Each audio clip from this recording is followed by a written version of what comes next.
Assalamu alaikum wa rahmatullahi wa barakatuh.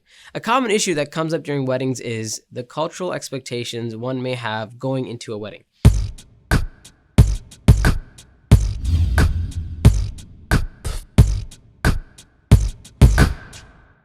Listen, you must realize that we all have a certain culture, whether we consciously ascribe to it or not. No matter how much you try to disassociate yourself from a particular culture, you still have your own culture. Some people will say, my culture is Islam.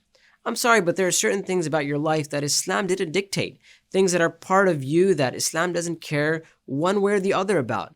Islam gives us guidelines and principles, and as long as our culture fits within those guidelines, culture is not necessarily bad.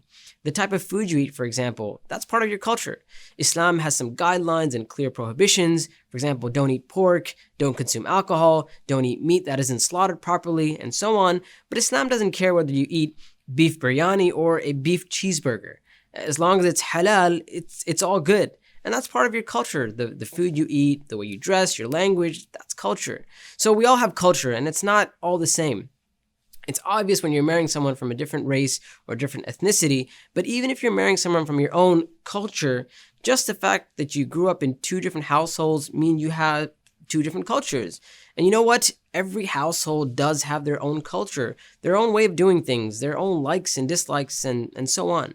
So no matter who you marry, you're marrying someone from a different culture. Yeah, some cultures are closer to your culture and some cultures are farther, but there will always be some differences. Keeping that in mind, here are a few things to watch out for when getting married.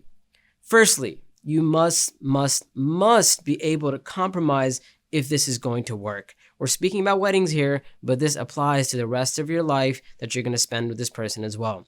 If you can make it work for the wedding, inshallah ta'ala, it's a good sign that you can make it work in the future as well. Always remember, cultural practices are not law. Sometimes there's no right and wrong. There's just different ways of doing things.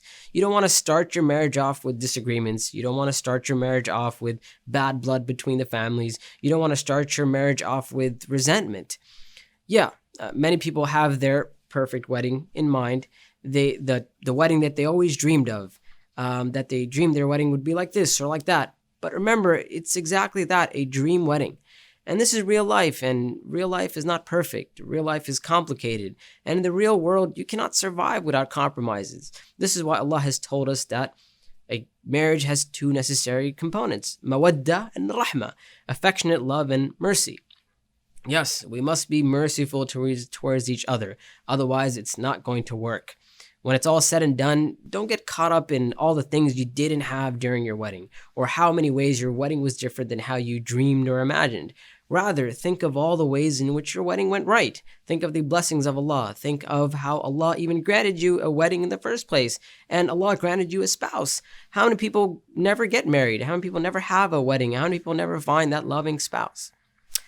May Allah subhanahu wa ta'ala guide us towards that which is the most pleasing to Him and grant us happiness in this life and the akhirah. And Allah subhanahu wa ta'ala knows best. Until next time, inshallah. Assalamu alaikum wa rahmatullahi wa barakatuh.